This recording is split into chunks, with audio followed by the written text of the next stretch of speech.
القرآن اللهم اجعلنا من أهل القرآن الذين هم أهلك وخاصتك اللهم وأدخلنا الفردوس بلا حساب ولا عقاب اللهم وارزقنا مرافقة النبي صلى الله عليه وسلم في الجنة وعبادك الصالحون. Bismillahirrahmanirrahim. Assalamualaikum warahmatullahi wabarakatuh.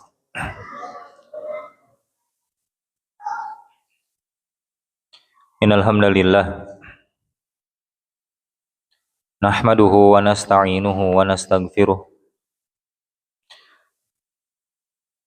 wa na'udzu billahi min syururi anfusina wa min sayyiati a'malina. May yahdihillahu fala mudilla lahu wa may yudlil fala hadiyalah. Wa asyhadu an la ilaha illallah wahdahu la syarikalah. Wa asyhadu anna Muhammadan abduhu wa rasuluh alladzi la nabiyya ba'da amma ba'd. Allahumma anfa'na bima 'allamtana wa 'allimna ma yanfa'una wa zidna ilman. Allahumma ati nafsana taqwaha wa zakkiha anta khairu man zakkaha anta waliyuha wa maulaha.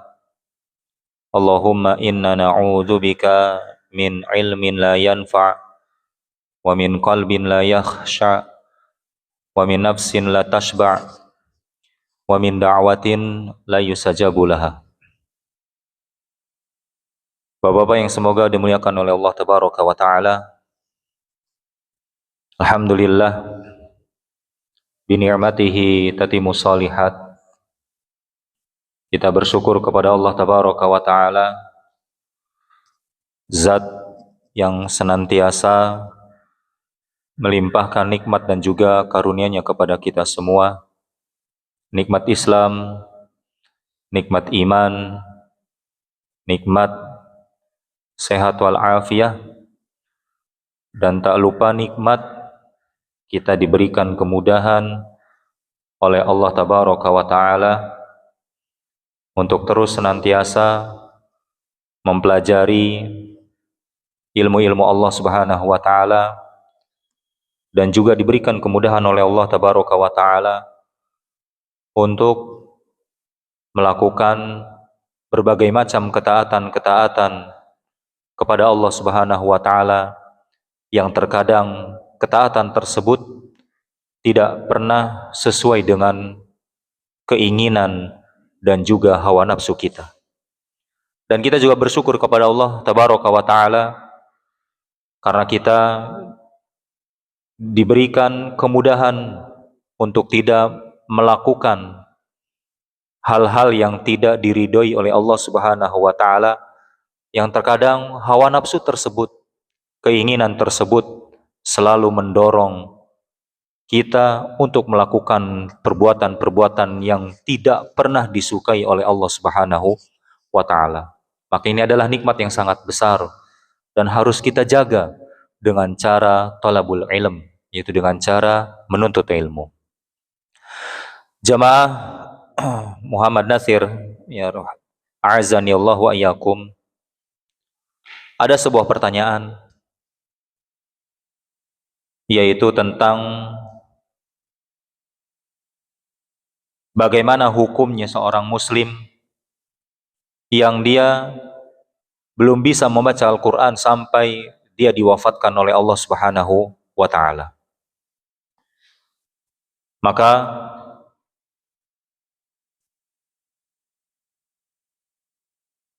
kewajiban mempelajari Al-Quran ini termasuk kewajiban bagi setiap muslim.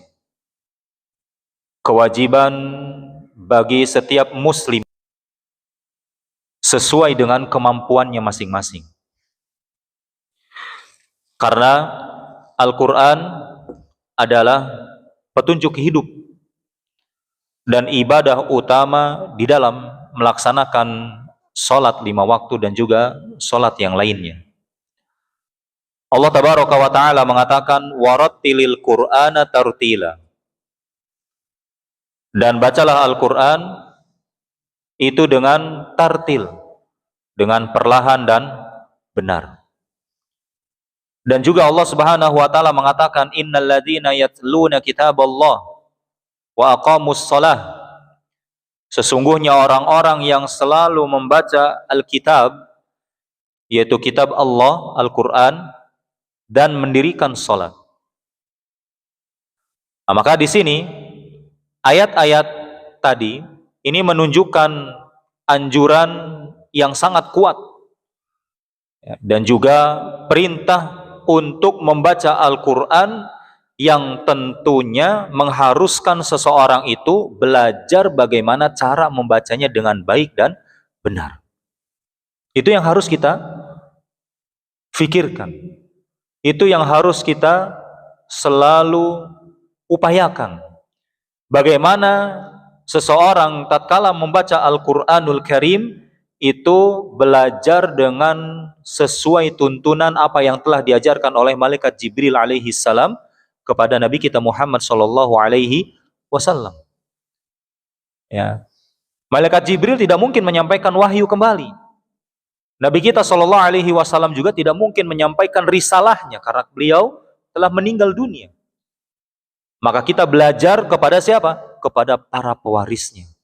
Orang-orang yang meneruskan perjuangan dakwah beliau di dalam menyempurnakan atau di dalam menyampaikan risalah kenabian tersebut. Nah, itu yang pertama, tentang hukum. Kemudian bagaimana hukumnya? Ya, jika ia mampu belajar, mampu dia sebenarnya belajar untuk datang hadir ke majelis ilmu, itu mampu. Ya, baik yang datangnya dari jauh ke sini, bahkan yang lebih dekat dari lokasi di mana tempat belajar tersebut, ya, menyediakannya. Tapi apa? Lalai. Atau tidak mau. Atau ada perasaan lagi apa? Malu, gengsi, atau hal-hal yang dapat menghalangi seseorang di dalam apa? Mempelajari ilmu Al-Quran. Maka jika ada seorang muslim atau muslimah, dia mampu belajar membaca Al-Quran, tetapi apa? Ditunda-tunda. Ya.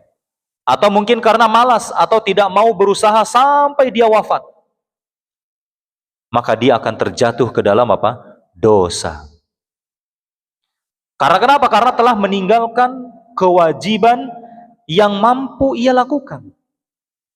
Sebagaimana ini disebutkan oleh Al-Imam Ibnul Qayyim rahimahullahu ta'ala di dalam kitabnya Al-Fawaid.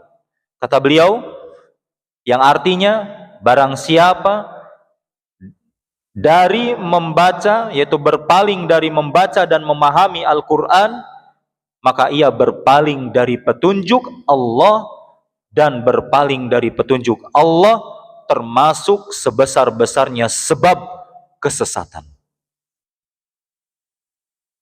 Makanya Nabi kita sallallahu alaihi wasallam mengatakan, lan tadillu ma in tamassaktum bihima kitaballahi wa sunnati. Kalian itu tidak akan tersesat selama-lamanya. Ya, jikalau apa?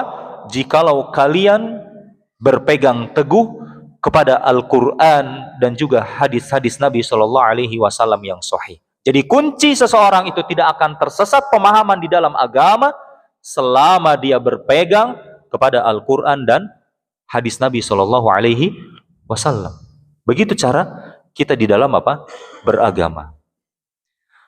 Kemudian juga Syekh bin Baz rahimahullahu taala juga beliau mengatakan di dalam kitab beliau yaitu Majmu' Fatawa, ya, beliau mengatakan seorang muslim wajib membaca Al-Quran. Bila ia belum bisa, maka hendaklah belajar. Lihat perintahnya di sini, Pak. Kalau misalkan seorang muslim terus membaca Al-Quran, ya, berusaha terus menghatamkan 30 juz di dalam Al-Quran, 114 surat di dalam Al-Quran, Ya, namun apa? Dia belum bisa, masih terbata-bata. Maka apa? Maka hendaklah belajar, bukan terus baca, tapi diiringi dengan apa? Belajar. Ya, dengan siapa? Bukan dengan seorang guru yang asal-asalan, tapi harus dengan seorang guru yang memang dia berkompeten di dalam bidang Al-Quran. Sama kita ketika belajar misalkan ilmu fisika, kita belajar ilmu matematika, kita belajar ilmu teknisi tentang segala macam, ya, tentang urusan dunia. Kita belajar kepada orang-orang yang berkompeten di dalam bidang tersebut. Lalu kenapa kita belajar ilmu agama, kita tidak belajar kepada orang yang memang dia ahli di dalam ilmu tersebut? Maka apa? Hendaklah belajar. Kemudian kata beliau, tidak boleh ia berpaling darinya dengan alasan sibuk atau malas. Lihat, Pak. Ya, kalau kita misalkan sibuk, tidak sempat untuk belajar, berarti kita ini lebih tinggi jabatannya daripada Rasulullah SAW. Berarti kita ini lebih apa? Lebih sibuknya luar biasa ketimbang Nabi kita SAW dan para sahabat. Karena kenapa? Karena mereka juga tidak mungkin manusia, makhluk pengangguran, tidak mungkin. Ya, pasti mereka juga memiliki kesibukan. Bahkan Nabi kita SAW adalah manusia yang paling sibuk daripada kita. Kenapa kita tidak sempat untuk belajar ilmu agama? Maka ini harus kita renungkan. Kita ini umatnya siapa? Umatnya Nabi Muhammad SAW.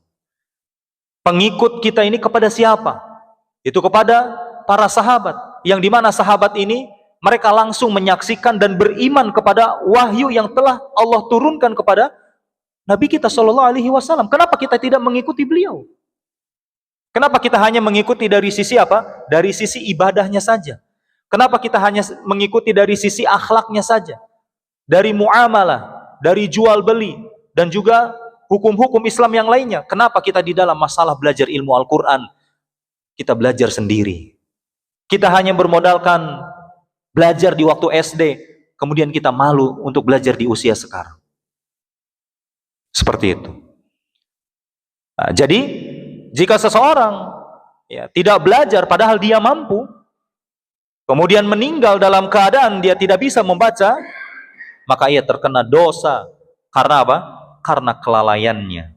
Bukan dia tidak punya waktu, tapi dia lalai dan juga malas serta gengsi di dalam mempelajari ilmu Allah Subhanahu wa taala. Kemudian, bagaimana jika ada seorang muslim yang dia tidak bisa karena uzur atau tidak mampu? Namun jika seseorang yang benar-benar tidak mampu, seperti apa, misalkan buta huruf, dia sulit untuk belajar. Bahkan sampai ada orang yang buta bisa hafal Al-Quran, bahkan terjaga hafalannya. Kita yang matanya sehat, tubuhnya sehat, tapi kita apa? Tidak ada keinginan untuk belajar ilmu Al-Quran. Maka ini sungguh apa? Sangat disayangkan. Kemudian apa? Tidak ada guru. Mungkin saking karena apa? Di pelosok, sehingga apa? Sehingga kita tidak menemukan guru Al-Quran.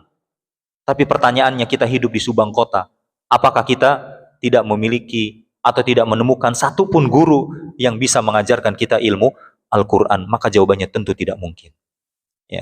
Kemudian yang ketiga, sudah tua renta, sulit belajar. Nah, kira-kira dia tua renta, Pak? Tak mampu, tak kuasa untuk keluar, hadir di majelis ilmu.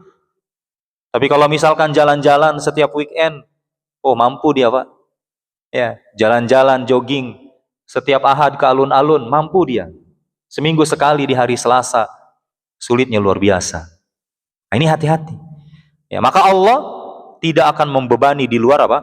Kemampuan seorang hamba. Namun kalau misalkan kondisi seperti ini, kemudian dia tidak berdosa, namun tetap disunahkan untuk dengan yang tiga kondisi yang tadi, maka dia disunahkan untuk mendengar bacaan Al-Quran. Kemudian menghafal sebagian ayat pendek untuk sholat. Karena tidak mungkin kita sholat baca bacaannya kulhu terus setiap hari. Ya, bacaannya misalkan inna atau ina terus setiap hari. Apalagi kalau sudah masuk bulan Ramadan, tidak akan pernah lepas tuh. Ya, hafalannya imamnya tersebut hanya apa? At-Takatsur, ya, sampai An-Nas. Selebihnya tidak. Ya, selebihnya takut didemo sama masyarakat. Coba sekali-kali yang agak panjang sedikit. Ya, asalkan apa? Bacaannya jangan terlalu pelan. Begitu. Nah, itu setiap tahun harus apa? Harus ada kemajuan. Begitu loh. Ya, harus ada kemajuan di dalam mengimami seorang muslim ketika sholat tarawih. Kemudian apa? Membaca zikir dan juga doa yang diajarkan Nabi kita Shallallahu Alaihi Wasallam. Maka ketahuilah, ayol ikhwah hazanillah wa iyyakum, keutamaan orang yang berusaha belajar itu Nabi Shallallahu Alaihi Wasallam sebutkan di dalam sebuah hadis yang diriwayatkan oleh Al Imam Bukhari dan Muslim. Kata beliau, alladzi yaqra'ul Qur'an wa huwa mahirun bihi ma'as safaratil kiramil bararah. Itu orang yang mahir, yang pandai, yang ahli membaca Al-Qur'an, maka kedudukannya akan bersama para malaikat yang mulia lagi berbakti. Coba siapa di antara kita yang tidak mau bersama Nabi Shallallahu Alaihi Wasallam bersama apa? Para malaikat. Kita disandingkan bersama pejabat aja, mungkin ada yang senang dan ada yang tidak mau, ya kan? Bagaimana kalau misalkan kita berfoto dengan artis, ya, berfoto dengan presiden, wakil presiden, gubernur, senangnya luar biasa. Tidakkah kita senang jikalau kita dikumpulkan bersama para malaikat? Bagaimana sifatnya para malaikat? La ya'sunallaha ma amarahum wa yaf'aluna ma yu'marun. Para malaikat itu adalah apa? Orang yang makhluk yang apa? Yang dia tidak pernah membangkang terhadap perintah Allah, ya, akan tetapi apa? Selalu mengerjakan apa-apa yang diperintahkan oleh Allah Subhanahu wa taala kepada mereka. Manusia, presiden, gubernur dan yang lainnya, itu mereka selalu apa? Membangkang tidak terhadap perintah Allah? Pasti. Kenapa? Karena setiap manusia keturunan Nabi Adam itu selalu melakukan apa? Perbuatan dosa. Kullu bani Adam khata' wa khairul khata'ina at-tawwabun. Dan sebaik-baik orang yang selalu melakukan kesalahan, maka adalah apa? Taubat. Nah, kemudian apa? Walladzi yaqra'ul Qur'an wa yatata'ta fihi wa huwa 'alaihi syaqun lahu ajran. Ya, dan juga orang yang membaca Al-Qur'an namun dia apa? Terbata-bata. Dia masih apa? Terbata-bata dan kesulitan. Maka baginya mendapatkan dua pahala. Lihat Pak, mempelajari ilmu Al-Quran ini luar biasa. Memberikan harapan besar. Orang yang bersungguh-sungguh belajar, walau dia mengalami kesulitan, maka dia akan mendapatkan pahala ganda. Bukan dosa. Berbeda dengan kita misalkan habis maghrib ngariung, ya, kumpul-kumpul, kemudian ngomongin yang tidak jelas. Yang ada hanya apa? Dosa yang kita dapatkan. Ya, menggibah, ya, membicarakan aib orang, kemudian scroll yang lain, misalkan lagi santai, tidak terasa ternyata sudah jam sekian, apa yang kita dapatkan? Ya, tapi kalau misalkan kita duduk di majelis ilmu, mendengarkan, menyimak, ya, memperhatikan, kemudian kita catat faidah yang pentingnya, maka apa? Maka kita akan mendapatkan pahala yang luar biasa. Maka tentunya ayol ikhwah hazanillah wa iyyakum, ya, kita harus apa? Harus benar-benar mengupayakan, ya, bagaimana supaya kita ketika wafat, ya, kita sudah bisa membaca Al-Qur'anul Karim, atau setidaknya kita ada keinginan untuk belajar. Baik Bapak-bapak yang semoga dimuliakan oleh Allah Subhanahu wa taala, itulah muqaddimah, ya, yang mudah-mudahan bisa memberikan manfaat untuk kita semua, ya. Dan juga Allah Subhanahu wa taala memberikan keistiqomahan kepada kita semua. Sampai mana pembahasan kita terakhir, Pak?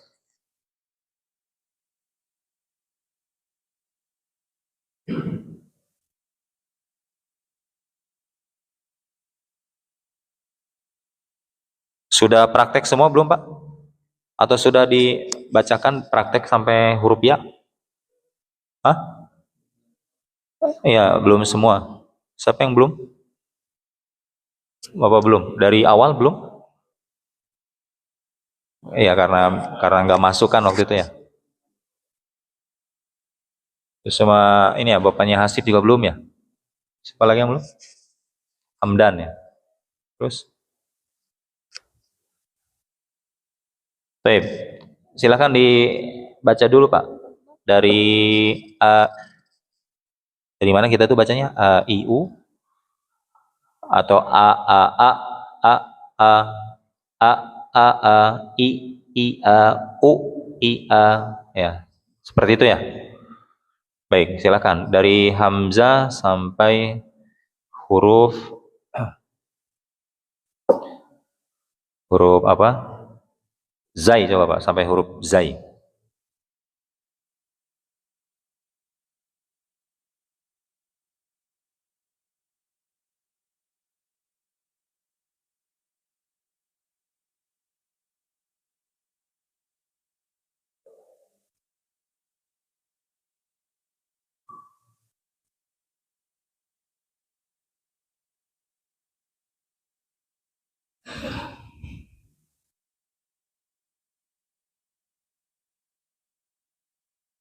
Kalau siapa yang udah siap, silakan.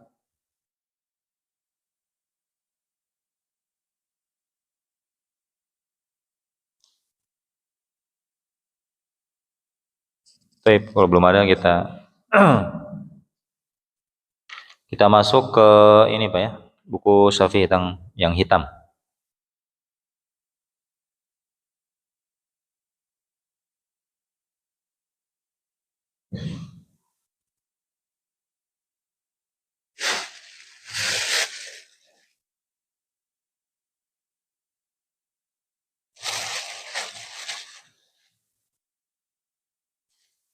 Nanti prakteknya di akhir. Di halaman 32 atau di halaman 28 dulu Pak.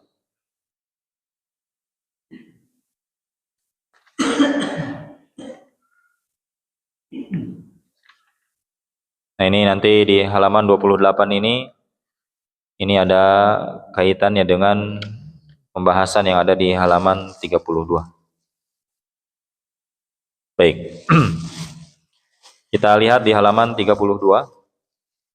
Nanti yang halaman 28-nya insya Allah di pembahasan idgham bi gunnah akan kita bahas.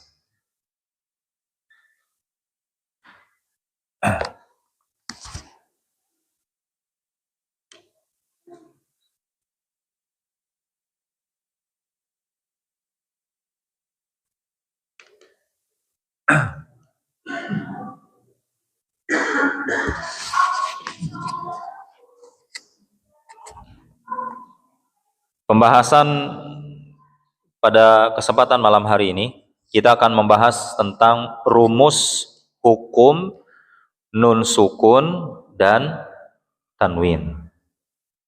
Ya. Rumus hukum nun sukun dan tanwin. Berarti ketika kita nanti menemukan lafadz di dalam Al-Qur'an, tolong diperhatikan ada tanda seperti ini, namanya apa Pak?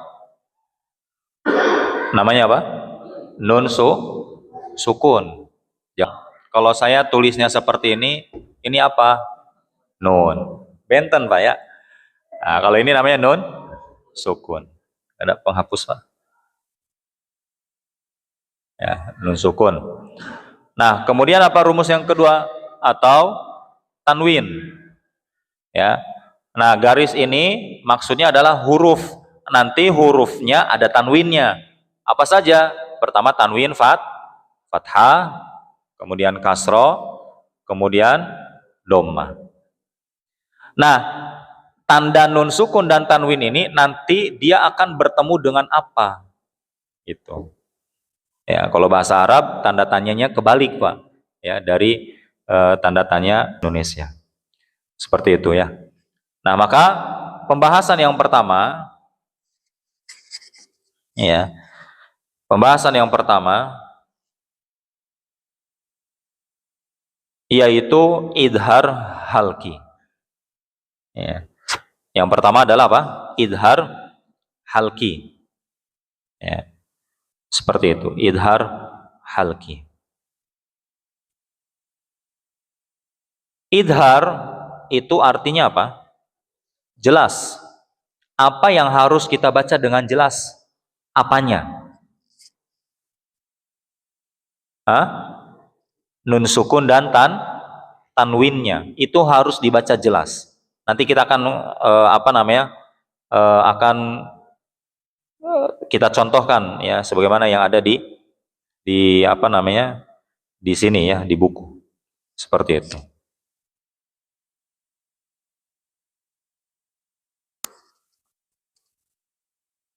Baik. Nah, kemudian halki. Apa itu halki? Yaitu tenggorokan.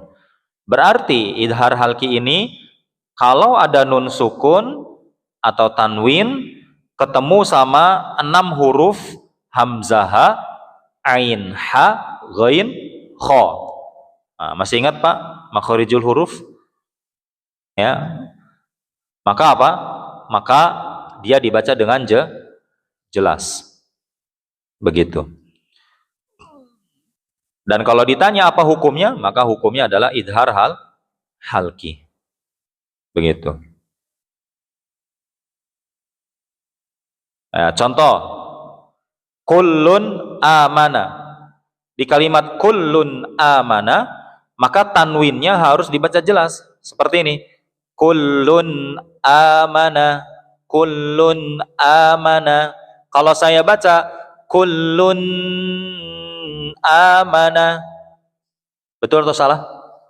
Salah. Kenapa? Karena dia tidak disertai dengan gunnah. Tidak boleh ditahan. Nah, itu banyak yang baca idhar halki itu dibaca dengan apa? Dengan gunnah. Contoh, Shiratal ladzina an'amta alaihim. Tuh, an'amta alaihim. Nah, itu ditahan tuh. Ya. Suka apa? Suka ditahan. Atau bahasa ilmu Al-Qur'annya adalah suka digunnahkan. Maka ini keliru. Kemudian contoh berikutnya man a'ta. Cukup dialirkan saja, Pak. Ya, cukup dialirkan. Man a'ta. Man a'ta. Bukan man a'ta. Nah, bukan ditahan seperti itu. Itu tidak tepat, ya. Ingat karena kita sedang membaca rumus idhar halki. Ya, seperti itu. Baik. Silakan dibaca, Pak. Satu baris satu baris. Silakan Azam.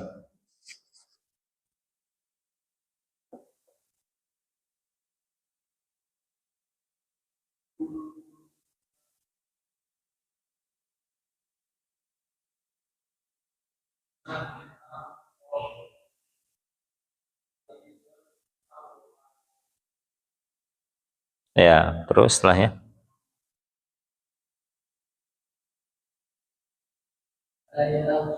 Wala panjang la-nya.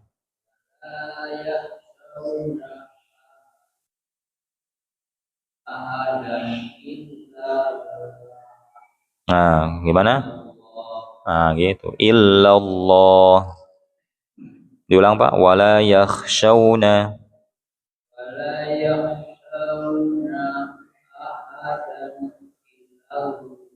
Ilallah atau illallah. Ya, karena ada tasdid. Terus azabun. Ada tasdid tidak? Azabun alim. Ya, terus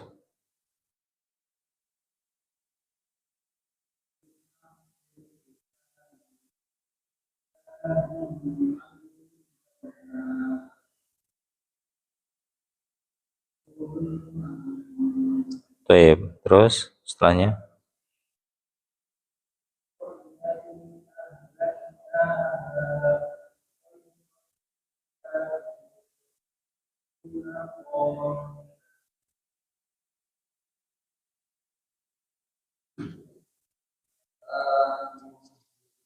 Salamun. Nah, ini yang ketemu H, Pak ya. Ini contoh yang ketemu H. Tadi 4 baris di awal, itu yang ketemu dengan Hamzah. Ya, sekarang H, silahkan. Ya, terus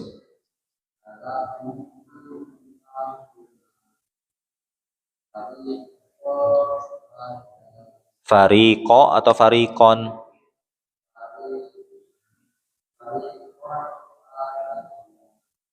Hada itu Pak, bukan hadaya, hada. Baik. Setelahnya.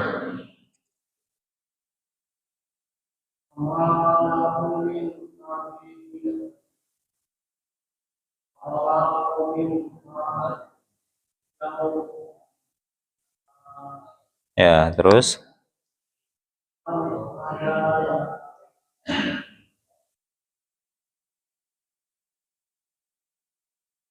setelahnya.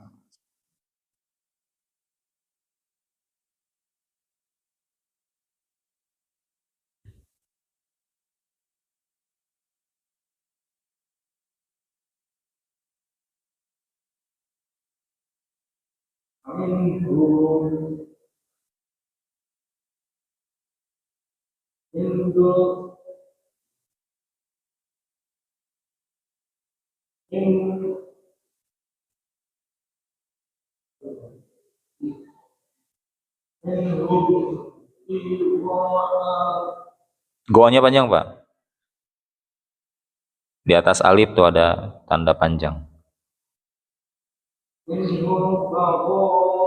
Minhu betigho al-fitnah.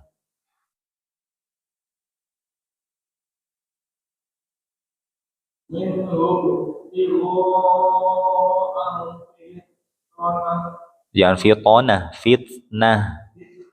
Ah, ta itu kan. Kalau to baru. Terus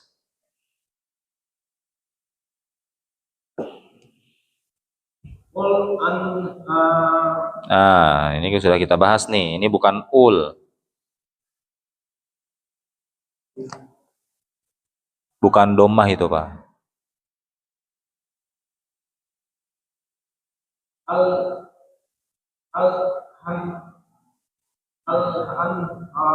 Nah, gitu. Terus setelahnya.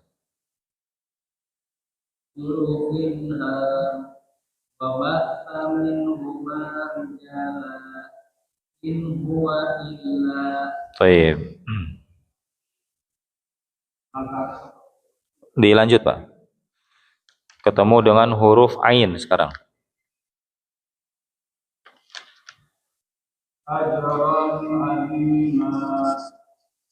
Ya.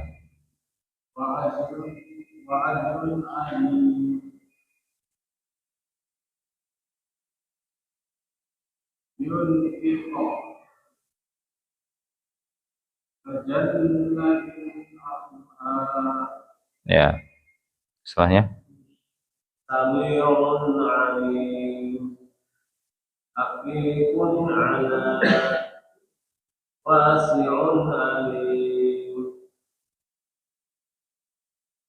Terus setelahnya.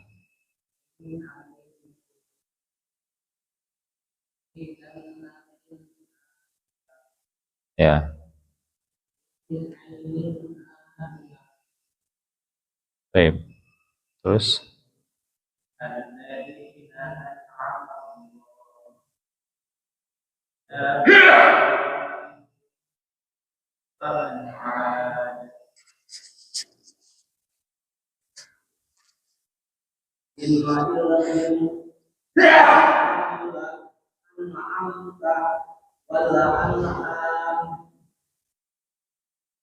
baik, setelahnya.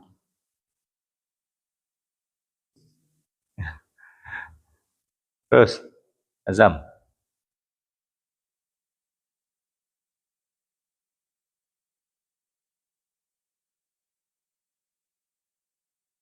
Hada.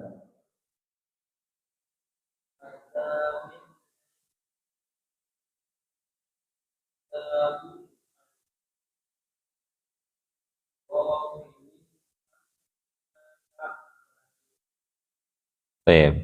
Sekarang ketemu ha. Aliful hakim, ajizul hakim, anhar. Nah, kan ketemu lagi kan? Alif di atasnya disangka fathah. Itu teh kepala sod, Pak. Itu kepala sod, bukan apa? Bukan fathah. Jadi jangan dibaca, Pak, itu.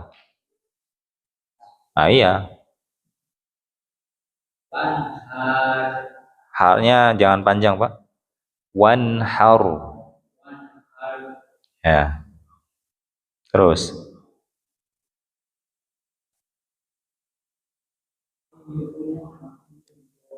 Haknya panjang.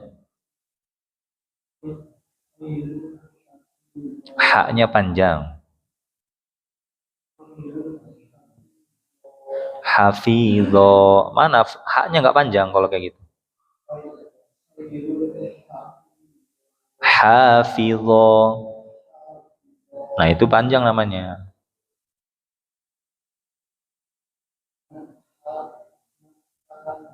Man hamala. Diulang.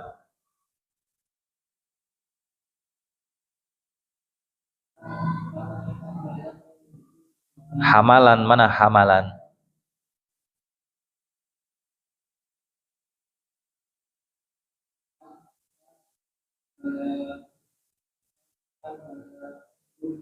La-nya jangan panjang dong.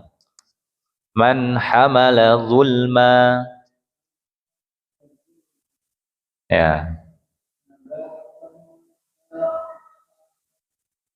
Langsung disatukan, jangan panjang. Ya. Setelahnya.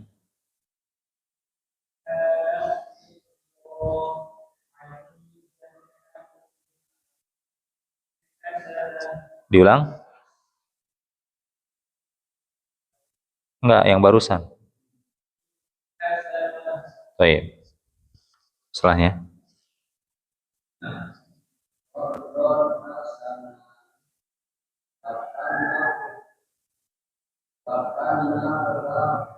Wa kana Allahu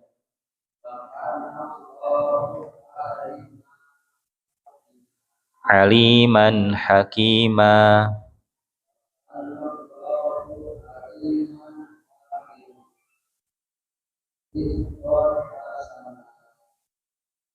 Baik.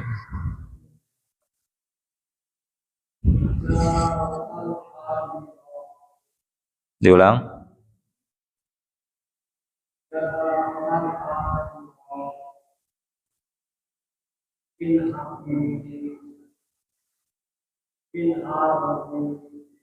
Nah, kenapa tanwinnya dipanjangkan, Pak?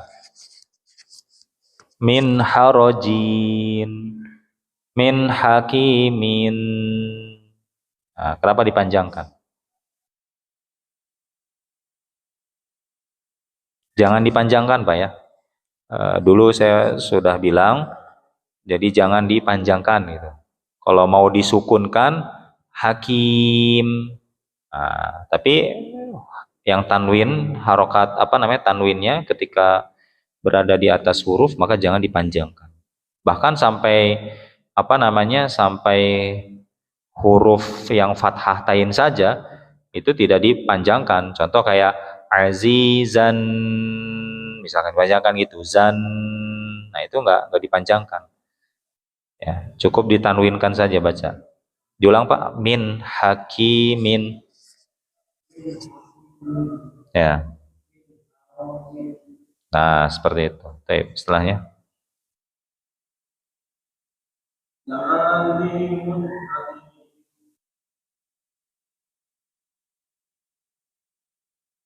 dan itu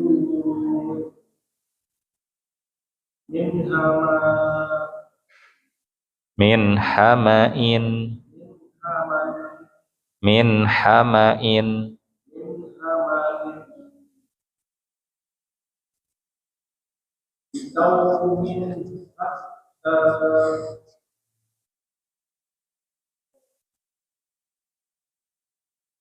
Terus setelahnya yang ketemu huruf ghain. Ghaira, ghaira, ghairu, ghairu, ghaira, goi, ya jangan goi. Masih ghaira, ghaira. Nah, kok-nya jelaskan.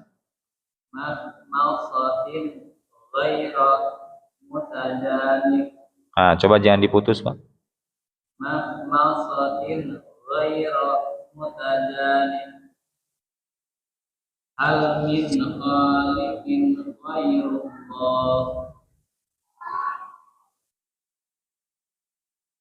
Ya, terus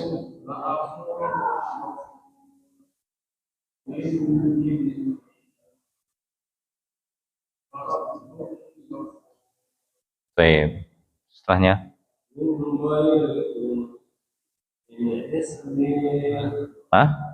min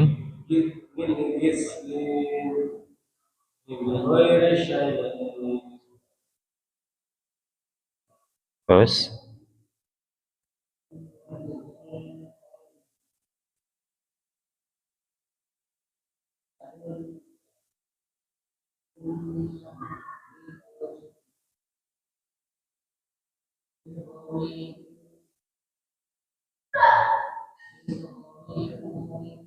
min apa, Pak? Min itu di huruf mim ada tanda tasdid, Pak.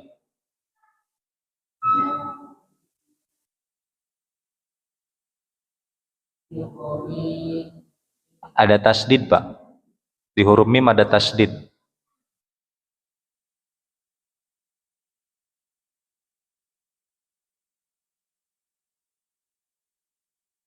Masih ingat pembahasan tasdid?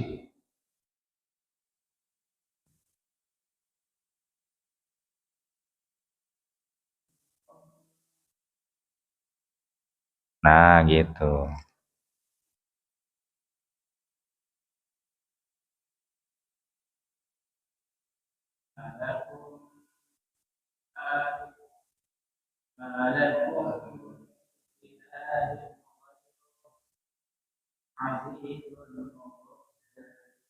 Diulang, jangan azizun ghafur. Nah, gitu. Nah, kalau diberhentikan su, muncul hamzahnya. A I U A, ya kan? Su. Nah, gitu. Hamzahnya mana? Ditekan, Pak. Nah.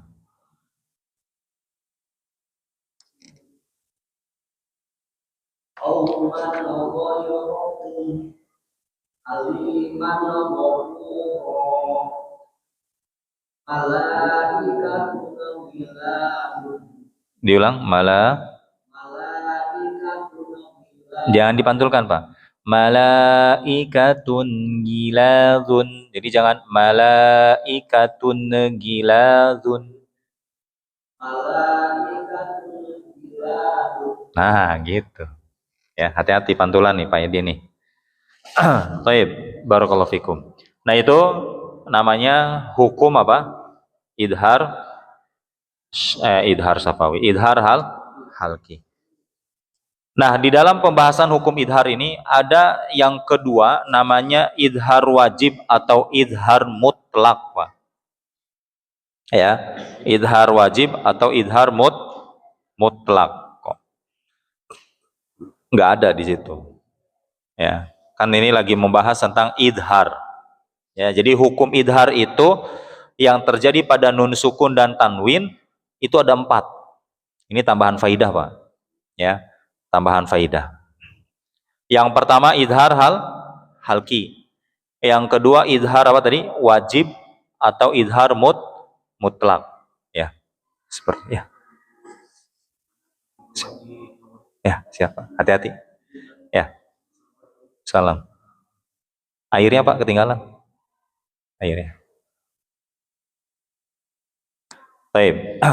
Ya, jadi yang kedua adalah idhar apa? Mutlak.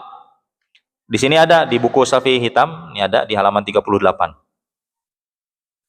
Jadi tidak berlaku pada hukum idgham bigunnah ya, pada 4 kata ini. Nah, ini apa idgham bigunnah nanti akan kita bahas. Yaitu apa saja 4 kata tersebut? Ad-dunya. Dia nggak dibaca ad-duyya, tapi ad-dun ya, padahal di situ nun sukun ketemu ya. Sinwanun nggak boleh dibaca siwanun. Kinwanun nggak boleh dibaca kiwanun. Bunyanun tidak boleh dibaca buyanun. Ada 4 kata tuh. Para ulama sepakat untuk membacanya secara jelas, idhar. Idhar apa tadi? Idhar mutlak atau idhar wajib. Kenapa? Karena dia masih tersusun dari satu kata. Ad-dunya, satu kata tuh. Bukan ad-dun ya. Nah, bukan. Kalau kayak gitu berarti 2 kata. Makanya kita kalau doa nggak pernah bacanya apa? Robbana atina fid dunya, nggak pernah tuh kita baca gitu. Tapi Robbana atina fid dun ya. Nah, itu namanya idhar mutlak, bukan idgham bigunnah. Begitu ya. Jadi terdiri dari satu kata. Ya. Nah, berbeda dengan yang idgham bigunnah. Ya, contoh yang di atas di halaman 38, Pak. Iwajan wahum. Di sini tanwin ketemu sama waw. Maka kita baca apa? Iwajan wahum. Nah, karena terdiri dari 2 kata. Iwajan satu kata, wahumnya satu kata. Berarti dia terdiri dari 2 kata. Begitu. Ya. Nah, itu contoh dari idhar mutlak, ada 4 kata. Kemudian nanti ada yang namanya idhar riwayah. Ya. Namanya apa? Idhar riwayah. Begitu. Ya, jadi kalau idhar riwayah ini pertemuan nun sukun baik yang tertulis atau tidak ya dalam rosem mushaf itu yang bertemu dengan huruf-huruf idgham. Ya, huruf-huruf idgham. Namun dia dibaca dengan idhar, Pak. Jelas. Kenapa? Karena sebab kekhususan sebuah riwayat atau qiraat. Contoh, di dalam riwayat Imam Hafiz ya dari qiraatnya Imam Asim, jalur Syatibiyah, ini hanya ada 2 tempat. Gitu. Di apa? Di kalimat Yasin. Yasin. Ya.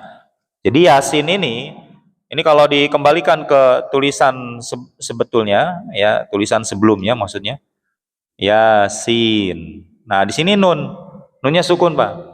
Ya, ininya panjang. Yasin. Kan kalau di lafadznya kan kayak gini tulisannya ya. Nah, gini ya. Yasin. Ah, setelahnya apa? Wal Qur'anil Hakim. Itu kan? Ah, maka di sini ada nun sukun ketemu sama huruf waw. Gitu. Ya. Jadi dia dibaca dengan apa? Idhar riwayah. Ya, idhar riwayah. Maksudnya idhar riwayah gimana? Ya, bacanya seperti biasa kita baca. Yasin. Gitu. Ya, sama di surat Al-Qalam. Nun. Tapi kalau sebagian riwayat yang lain ada yang bacanya itu dengan apa? Dengan Yasin wal Qur'anil Hakim, dengan idgham. Diidghamkan, dimasukkan langsung ke huruf waw. Sama kayak nun.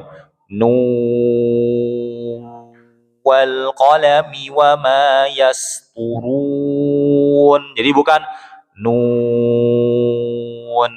Nah, itu kan disukun. Wal qalami. Nah, berarti ini idhar.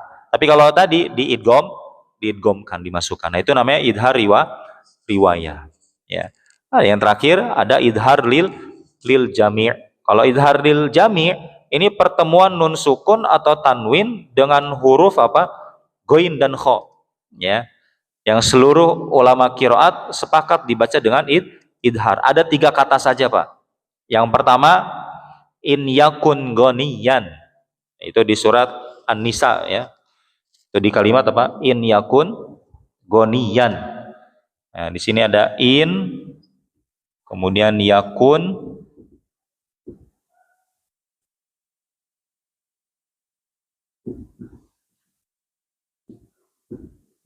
nah ini nun sukun ketemu goin. Nah, ini yang pertama. Kemudian yang kedua, ya. Jadi pertemuannya hanya di apa tadi? Nun sukun atau tanwin ketemu goin dan kho. Ya, kemudian yang berikutnya wal munkhaniqah.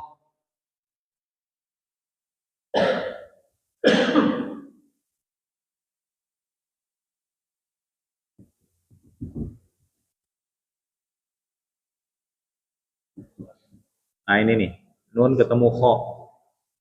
Ya, kemudian yang ketiga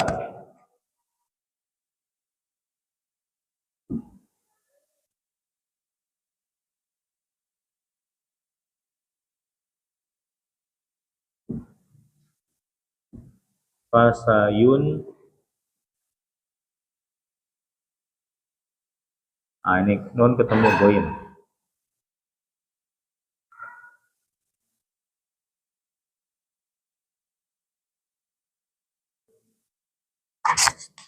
Ya, in yakun goniyan nun sukun ketemu goin. Wal munkhaniqatu nun sukun ketemu kha. Fasayun giduna nun sukun ketemu goin. Nah, ini namanya idhar lil jami' ya, bukan idhar halki atau yang lainnya.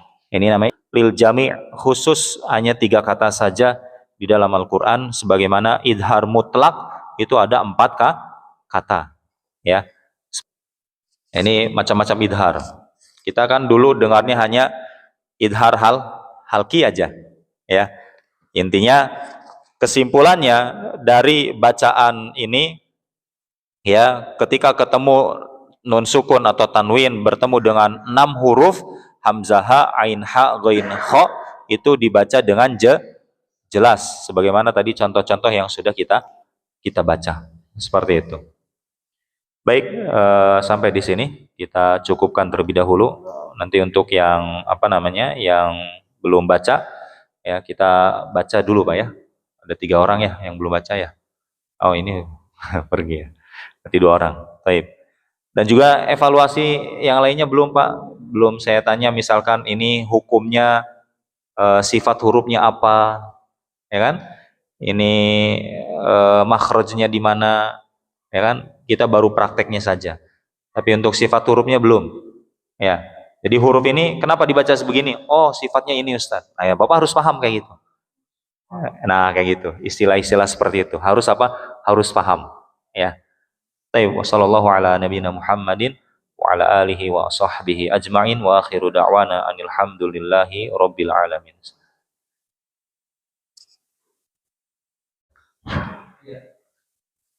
Bismillahirrahmanirrahim.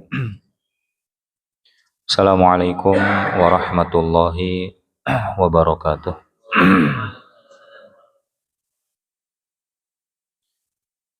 Alhamdulillahi hamdan katsiran tayyiban mubarakan fih kama yuhibbu rabbuna wa yardah.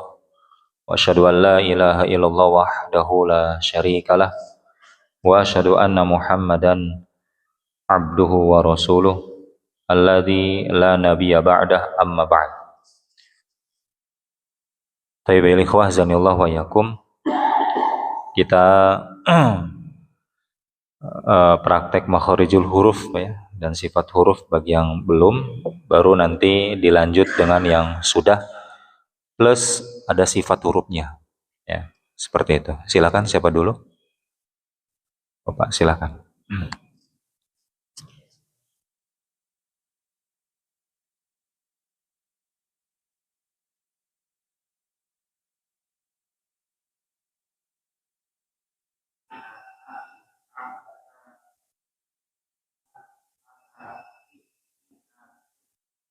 Ya, seperti itu. Terus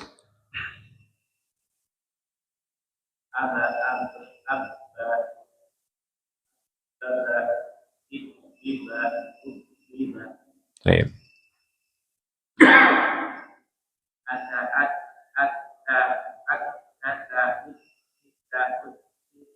Ya.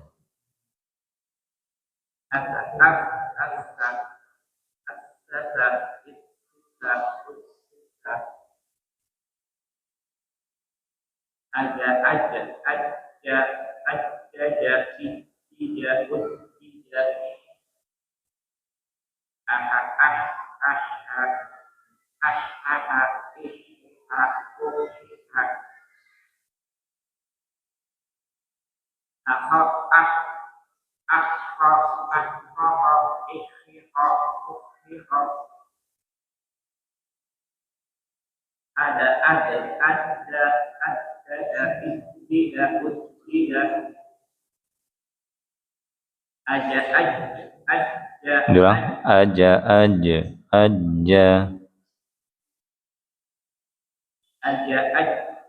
Pantulkan Pak. Yang sukunnya dipantulkan.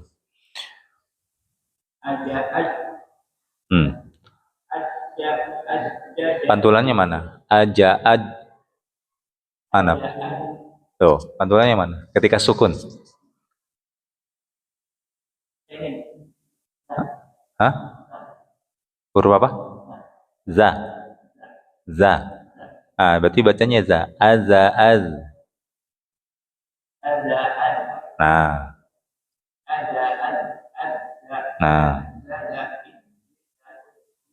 Ya.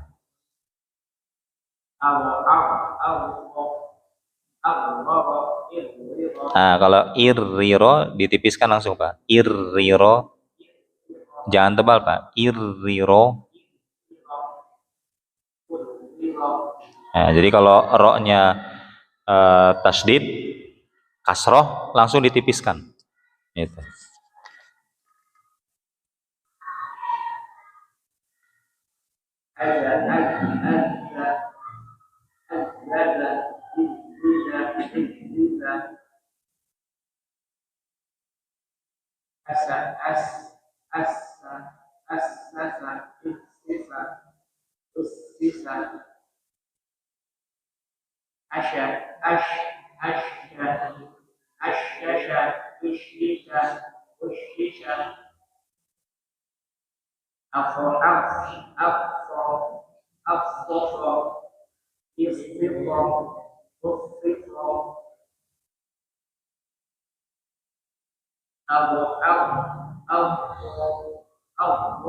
A-nya jangan ke bawah tebal Pak. Jangan al-roro, al-roro, irriro.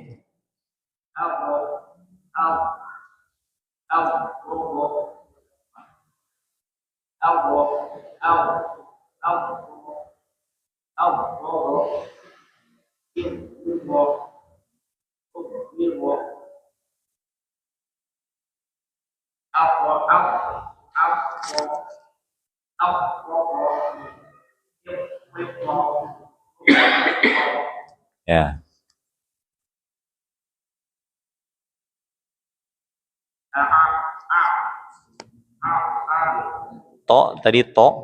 Tadi huruf to.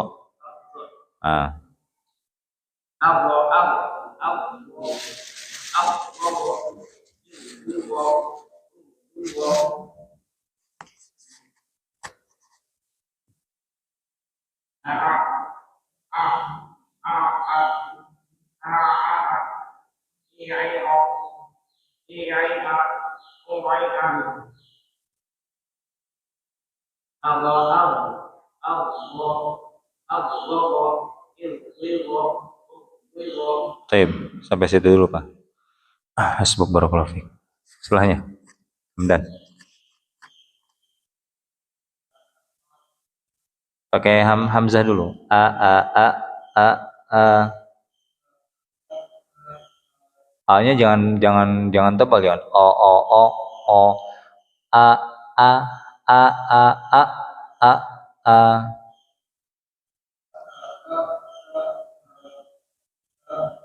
Dilepas suaranya, jangan ditahan, jangan o. Dilepas suaranya. A.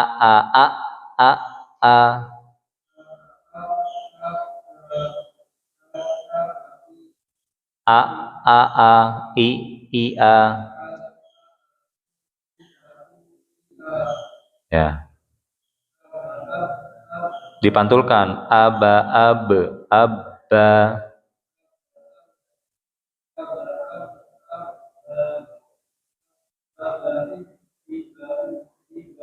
Ya.